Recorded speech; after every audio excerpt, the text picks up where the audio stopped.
come to a different spot today. Mission really to collect some mussels in my little time I'm allowed out. Really good spot here. Really quite clean mussels, not a lot of barnacles on them. As you can see, they're just perfect size. Absolutely lovely. Only take 5 minutes to pick your dinner, which is kind of cool. But also there's some other interesting stuff around here. You can have a look under this rock in a sec. In fact, let's just pick that up now if we can. I don't know if I've got the strength. Let's see.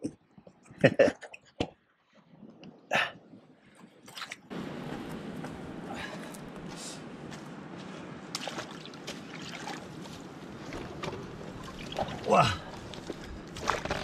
Load of brown crabs, big shrimp.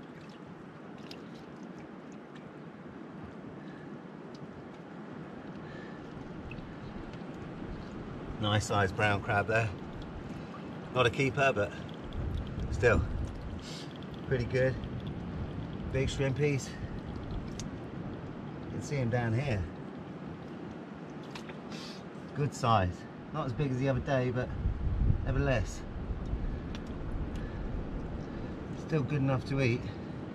What I did find the other day was that there was a lot of eggs, and it's probably not the right time of year. I didn't notice the eggs, unfortunately, but you know, still nice size that.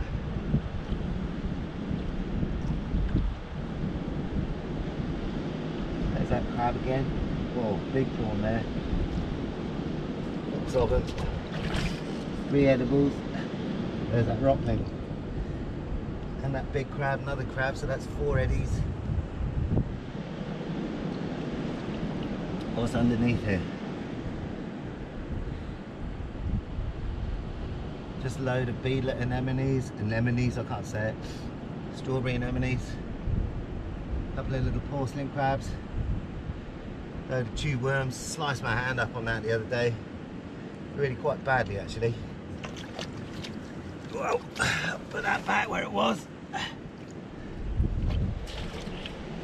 All good.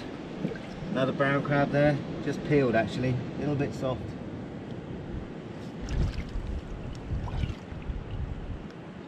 Good sized prawns down here, really good.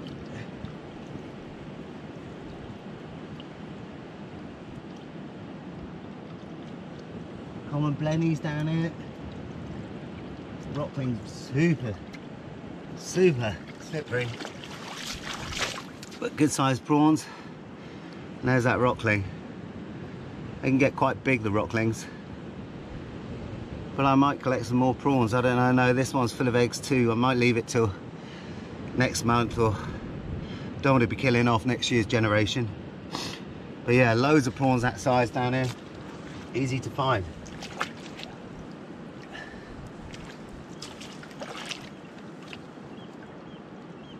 Get that brownie out. Find so many brown crabs down here, but rarely, rarely are they big enough to eat. That one I got the other day was borderline, should be 15 centimeters across the carapace. It was just in, and you rarely find them much bigger than that. But still, great to see abundance of life out here. Beautiful place to be. Stoked to be out for me little walk here. Looks like there's some interesting stuff. Nice cracks in the rocks here. In fact, look, there you go. There's a nice brown crab in there. Don't know if you can see that. Strawberry anemone. And here, what I thought was pepper dulce, but I think this is Irish mossweed. Something like that, I can't be sure. Whereas this is definitely here. This is pepper dulce. Absolutely crazy taste to it. I'm going to pick some of that, put it in with my mussels later. And this has got a, as it says, just wow. It's like mustard. Crazy taste. You can dry that out, sprinkle it on salad, seafood, whatever. Oh, that's lovely. You can keep some of that. There's quite a bit around here. It looks very similar, these two, but you can just tell the pepper dulce, it's a bit fatter, broader leaf. It would appear there's quite a bit around here, so I'll just pick some of that.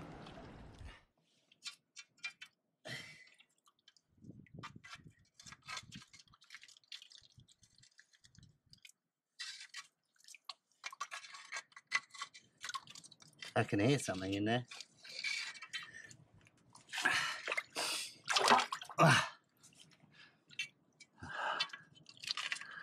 Oh yeah, another velvet. I mean, it's one thing I'm assured of is that I'm always going to get velvet swimming crabs around here. I'm rarely going to find a big enough brown crab. He's not even a keeper, this one. But there you go, another velvet. But they're beautiful. But look at that, it's a perfect hole.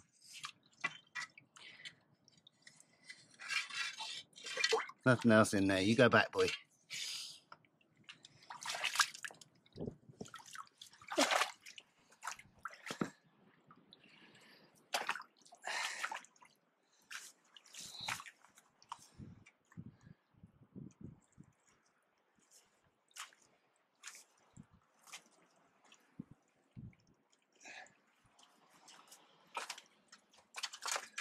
Ah, look, now this is cool.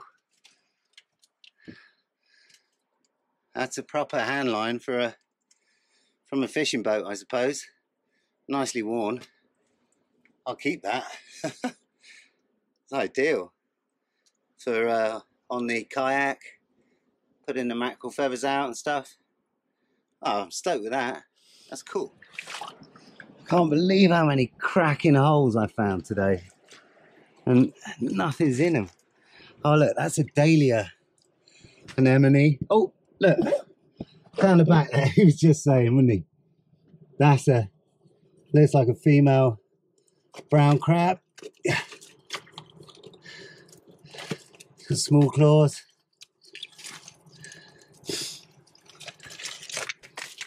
Oh. Let's have a look. Yeah, she is. She's got a big V underneath. That's where she keeps her eggs. And you can generally tell the males have much larger claws than the females.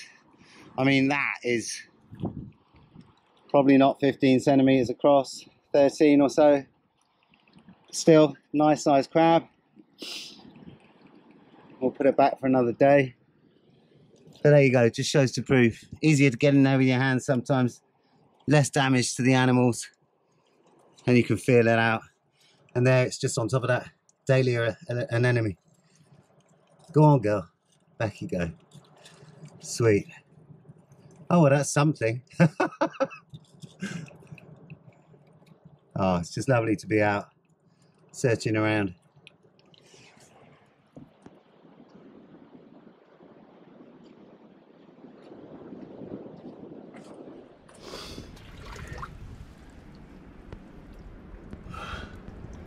You'd think I might find something in here. I can actually see in that corner there, nice size velvet. Really nice size velvet. Oh, he's a big boy, he is. Come here. Violent. Angry, militant. Here he is.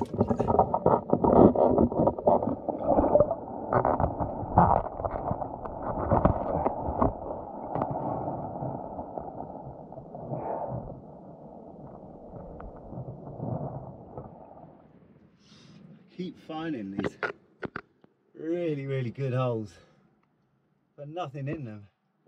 One thing you can see there, I just noticed, is that. I know the GoPro's not really good at going close, but that there is a cowrie shell. You know, we find them on the beach here.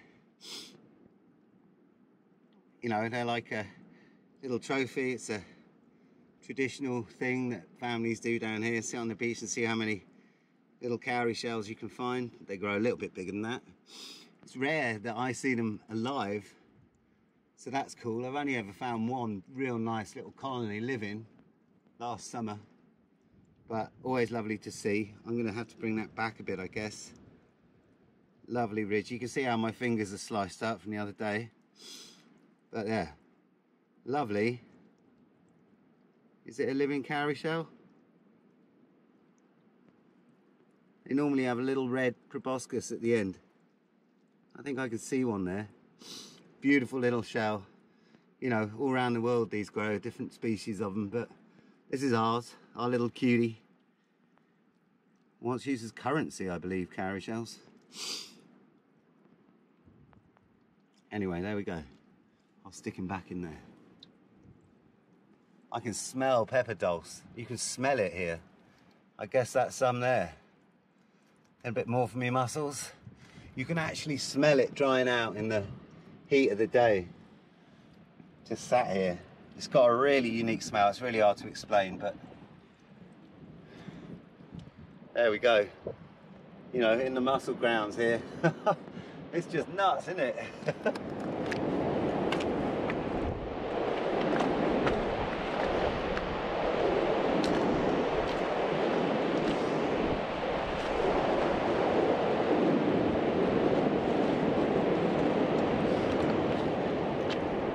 I'm just going to pick some mussels quickly.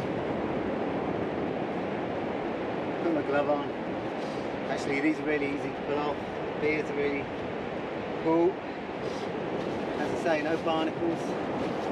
Clean as anything. I mean, these are almost too big. That's the size of a green lip mussel in New Zealand. What I do, I count out, you know, about 30 per person. Yeah, a few are always not going to open, so you got to like think about that. So I reckon 25 is enough. 5, 6. This is only going to take me all of 5 minutes to pick my lunch, really. Try not to pick everything out of there. At the same spot. Go to different spots, just take one. I'm on about 8 now, 9, 10. But I'm not picking the huge ones because, I mean, people talk about different months of the year to pick mussels. I'm not sure about that. I mean, I pick them every month of the year. I've never got sick here. There's spots at the mouth of the estuary. It gets flushed in and out by the tide. Lots of moving water, lots of clean. I'll take a couple from right in front of you here. Why not? There you go, look at them. Lovely, clean mussels. I won't even have to clean the barnacles off. Maybe take the beards out, but I might show you that later. More pepper dulce here, look. Great. Free lunch. And look how much there is. Enough for life. I'm probably giving away my secrets here.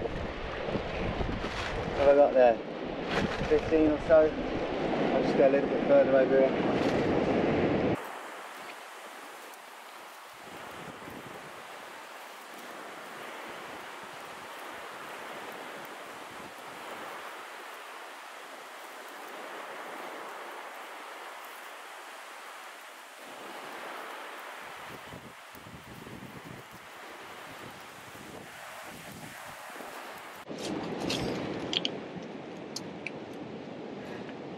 So I reckon that's about it. Job done. Like that long. Do that as part of your dog walk, whatever. I've been out here for 45 minutes now looking around. So I'm probably going to head home now. I've had my time, but it's, oh, so tempted to stay longer. But we ain't going to do that. Amazing. Absolutely amazing. I love it here.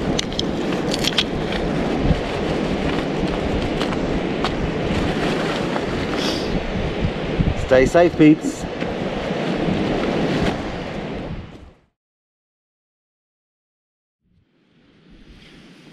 Another thing around here, there's a load of them, and these are good sized buggers. is this, which is the hard top shell. Pretty sure the hard top shell, some call it a painted top shell, but I believe that's a different, it's a winkle, I suppose, and apparently very tasty. So I'm going to pick a couple of these. There's loads around here. Try them out later. I've never tried them before. These are good sized ones.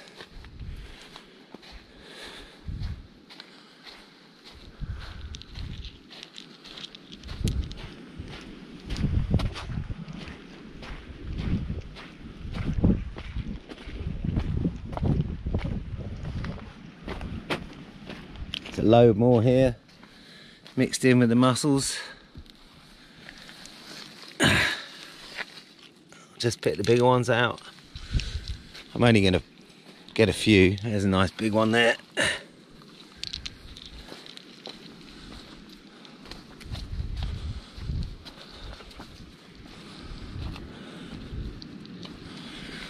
There we go. Oh yeah, okay. We'll carry on. She doesn't like stopping. Old bath dog Kiki. So we'll put them in the pot later, maybe cook them up with the mussels. Oh, there's loads around here. So I'm just walking up from the beach, and this time of year especially, we're in late April. You see a lot of this growing. This is sea spinach, or sea beet as it's more commonly known. As you can see, the thrift is coming out. This is the best time of year to be on the cliffs in Cornwall. Most colourful time. And these young juicy leaves here are really quite tasty. So we might take some home and steam them up. The one thing is that they kind of grow abundantly on the side of paths. And so you've got to kind of try and avoid anywhere where dog might have had a wee, but I reckon if I pick from this side of the fence that we'll be alright, although there is a big cliff here. I can probably just lean over and chop a few off.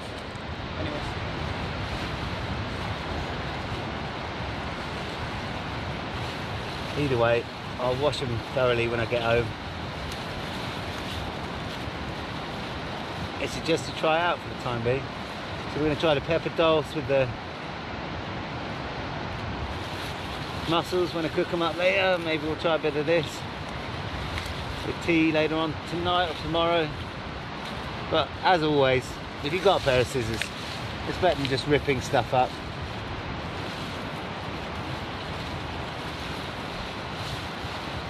Obviously, it's just a bit more eco, I suppose.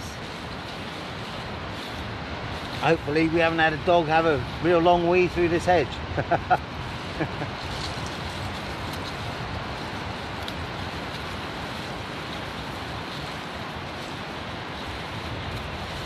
There we go. There we go. I don't know if you can even see me there, but there you go. I'll just take those and cook them up later, see what they taste like. Debeard these mussels. You see how clean they are. I mean, there's not one barnacle on these. This is so easy. In fact, I could probably do this with my hand. Just tear the beard out. And that's pretty clean. There we go. Not bad at all. Just discard that in there. This one doesn't even have a beard on it. A bit like me. The least hirsute man on the planet. So yeah, generally, I mean, these are so easy to do because just of how big they are and how established they are, these beards are just easy to pull out. Once you've pulled the beard out, these things will start dying. You've got to cook them straight away if the beard's taken out. A couple of barnacles on that. I'll just scrape those off. The French would keep those on, no problem.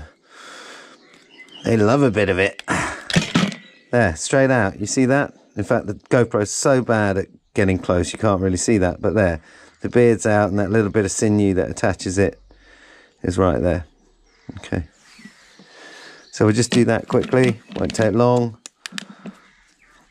Or if they're a little bit stubborn, just get short paring knife. Is that a paring knife? It's a paring knife. Try and pull it out with that. A little bit of pressure on. Doesn't matter. They're still in there. That's fine. There we go. Simple as that. So we'll get through those in no time at all. And bish bosh. So there we've got the parsley found in the hedge. Very nice. And the sea spinach, sea beet. And there are the hard top shell winkles. They're going to go in with the mussels. And in the bag of doom, a lovely truffle of the sea, the pepper dulce. There we go. We're going to mix up a concoction here. So I've just chopped half an onion for myself, clove of garlic, and chopped up some of that nice parsley I found in the hedgerow there. That's all I'm going to need. Okay, so here we go. First things first, let's whack the heat on. Get this puppy going.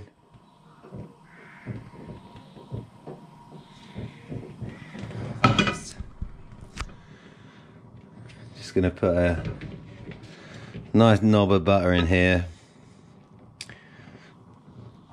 and let that slowly melt in.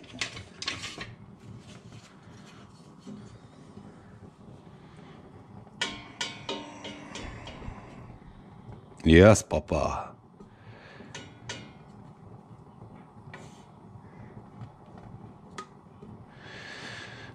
Well, this burner doesn't seem to be working very well. Seems to be a problem with that, but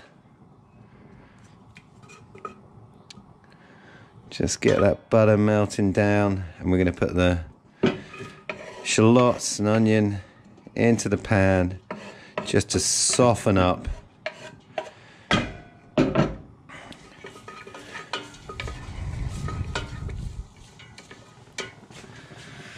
Doesn't sound like that is working very well. So what I'm going to do, I'm going to move the camera across. This one works better. That centre burner wasn't working well, so I've moved this across to this side where I know this works a bit better. Just going to soften those onions off on a lower heat.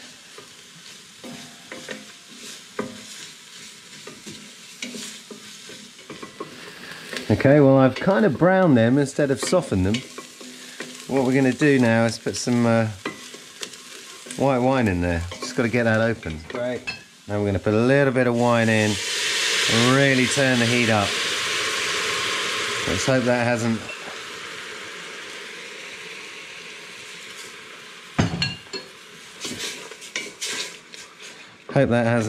steamed up the camera too much. There we go. We'll whack the heat right up now. We're going to get that till it's bubbling away. Real nice. I'm going to put some black pepper in here. Won't need any salt.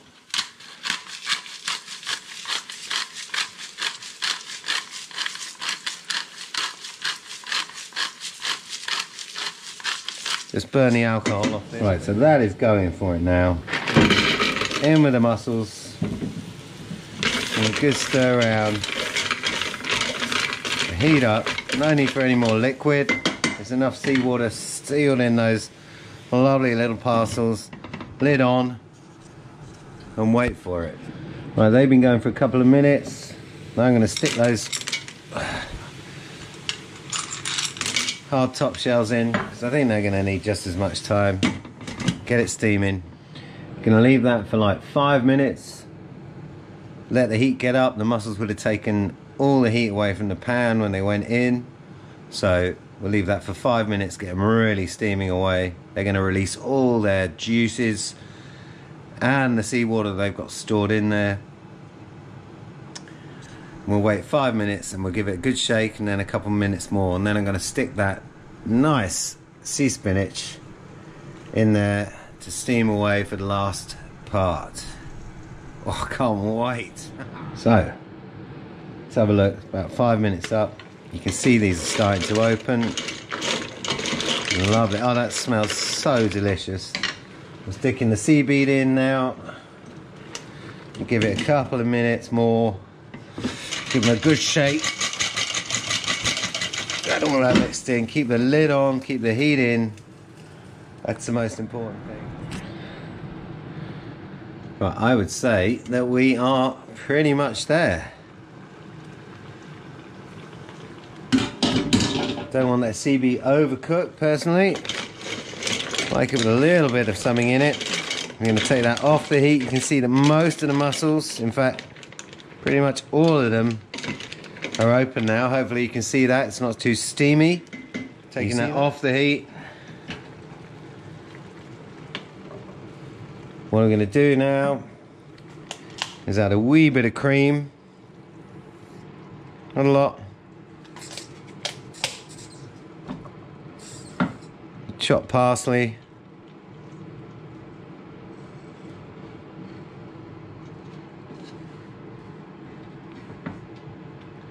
And I decided to chop up some of the pepper dulce and sprinkle it in there for a bit of je ne sais quoi.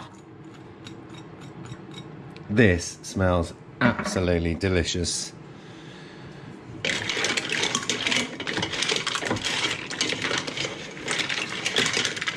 I'm ready to go in the pot.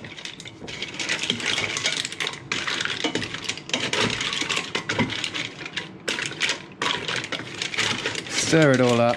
Try and get as much of the onion and garlic into the mussels and that parsley. Get them inside.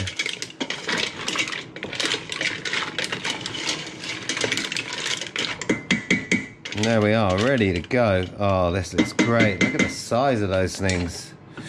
Okay, off there.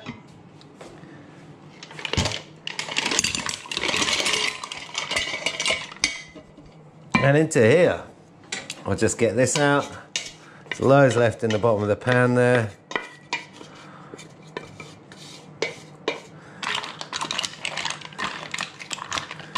Oh, I can't wait for this. Forage dinner, forage those chips, forage those buns from Lidl's and Co-op. But there we have it.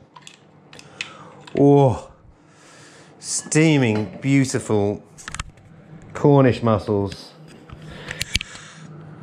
Let's have a look. With a nice glass of Macon Village Chardonnay.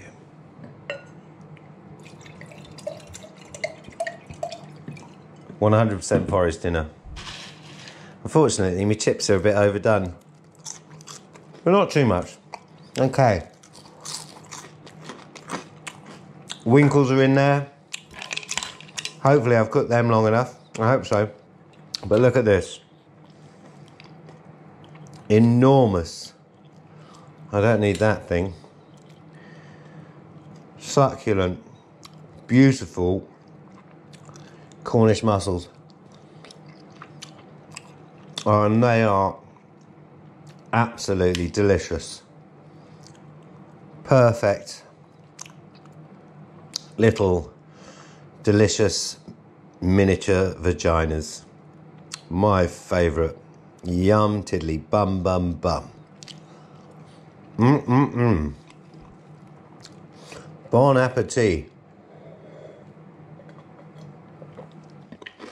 It would appear most of them are open. If there are any that are not open, don't bother even trying to open them. This one, for example, I mean, it is open. And it looks pretty damn cooked to me. If they're shut tight, don't even bother. That's why I picked 5 extra. 30 in total. 25 is going to be enough, especially when they're this large. But if there are any, there's bound to be 1 or 2 that aren't. Don't even bother with them. There's plenty here. Look at the size of these. They are just enormous, plump, lovely April mussels. Mmm. They're so delicious. Bed. In fact, I'm going to find one of those winkles now. The hard top shells. See if I can't get in here. This is a first for me, so please excuse me if I get this wrong. But, oh well, let's find another.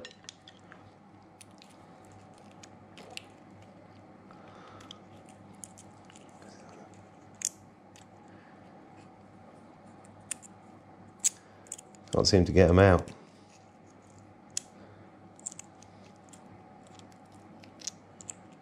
Aha, here we go. I think the idea is to kind of like twist them out like that. As you can see, that hard thing I was talking about earlier, the operculum, which apparently used to be an instant beauty spot for Victorian ladies. Stick it on. Let's try this. I think I could have cooked them for less time. Nevertheless, tasted the sea, all the same, very delicious. Well, yes, as you can see, they have been polished off. There were a couple in here, let me find them, that hadn't opened. There we go. This, for example, if you can see, it looks a little blemished in colour. Well, actually, it doesn't look bad at all. I'm going to eat it.